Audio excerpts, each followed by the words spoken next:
위기 문명을 만들다 전쟁, 질병 그리고 인류의 응전 -4와 보이지 않는 세계의 발견. 인류의 역사는 눈에 보이는 것들과의 투쟁으로 점철되어 왔습니다. 거대한 맹수, 혹독한 자연 그리고 다른 인간 집단과의 전쟁은 우리 조상들에게 명백하고 가시적인 위협이었습니다. 하지만 인류를 가장 오랫동안 그리고 가장 크게 위협해온 적은 우리 눈에 보이지 않는 존재였습니다. 17세기 네덜란드의 한 무명 상인이 손수 만든 작은 렌즈를 통해 인류 최초로 그 보이지 않는 세계의 문을 열기 전까지 우리는 속수무책으로 정체 모를 적에게 쓰러져 갔습니다. 바로 질병의 진짜 원인 미생물의 세계입니다. 이 글은 안토니 판 레이우엔훅이 현미경으로 미지의 우주를 발견했던 경이로운 순간과 동시대에 런던을 휩쓴 대역병 앞에서 인류가 벌였던 처절하고 필사적인 사투를 교차하여 조명합니다. 세균이라는 개념조차 없던 시절 인류는 어떻게 보이지 않는 적과 싸웠으며 그 투쟁은 오늘날 우리에게 어떤 의미를 남겼을까요? 17세기 네덜란드 델프트의 번화가에서 포목점을 운영하던 안토니 판 레이우엔훅 1632년부터 1723년까지 살았던 그는 정식 과학 교육을 받은 학자가 아니었습니다.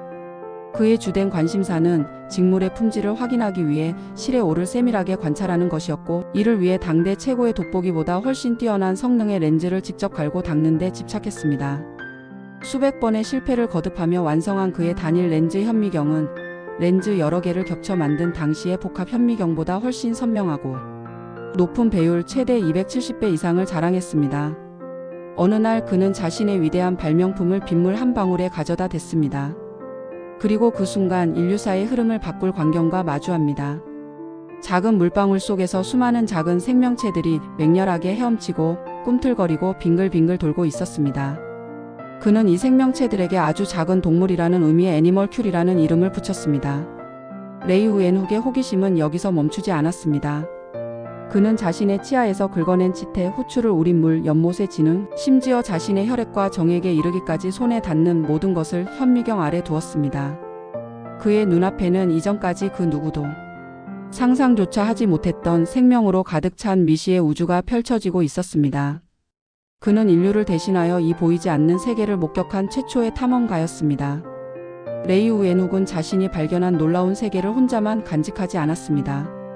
그는 자신의 관찰 내용을 상세한 그림과 함께 편지로 작성하여 당시 세계 과학의 중심지였던 영국 런던의 왕립학회 로열 소사이어티에 보내기 시작했습니다.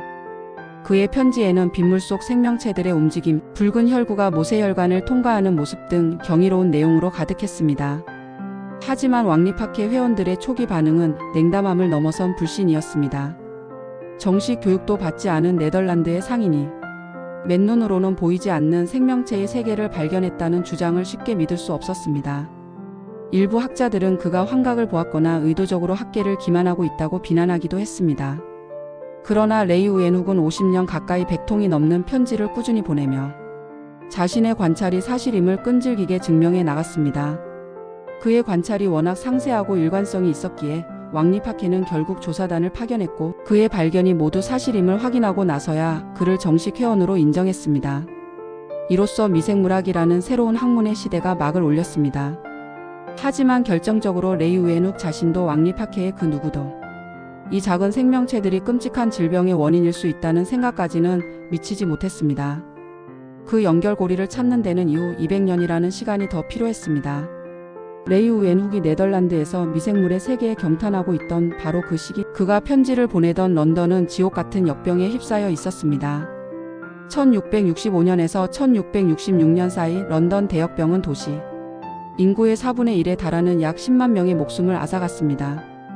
질병의 원인을 알지 못했던 당시 사람들에게 역병은 신의 저주나 다름없는 공포 그 자체였습니다. 당시 의사와 과학자들이 신봉했던 가장 유력한 질병 원인론은 미아즈마 이론, 즉 도끼설이었습니다. 썩어가는 시체나 쓰레기, 오물 등에서 발생하는 나쁜 공기 배드 에어가 질병을 일으킨다는 이론이었습니다. 이 이론은 냄새나는 환경에서 질병이 자주 발생하는 경험적 관찰에 근거했기 때문에 상당한 설득력을 가졌습니다. 사람들은 이 도끼를 피하기 위해 필사적인 노력을 기울였습니다. 거리 곳곳에서는 나쁜 공기를 정화한다는 명목으로 거대한 모닥불이 타올랐고, 사람들은 향기로운 허브나 향신료를 채운 주머니를 코에 대고 다녔습니다. 역병 의사 플레이그 닥터의 상징인 새부리 모양 가면 역시 그 부리 끝에 식초의 적신, 솜이나 허브를 채워 도끼를 막기 위한 처절한 발버둥의 산물이었습니다. 미아즈마 이론에 근거한 대응책들은 대부분 효과가 없었지만 절망적인 상황 속에서 인류는 본능적으로 효과적인 방법을 찾아내기도 했습니다. 가장 대표적인 것이 바로 격리였습니다.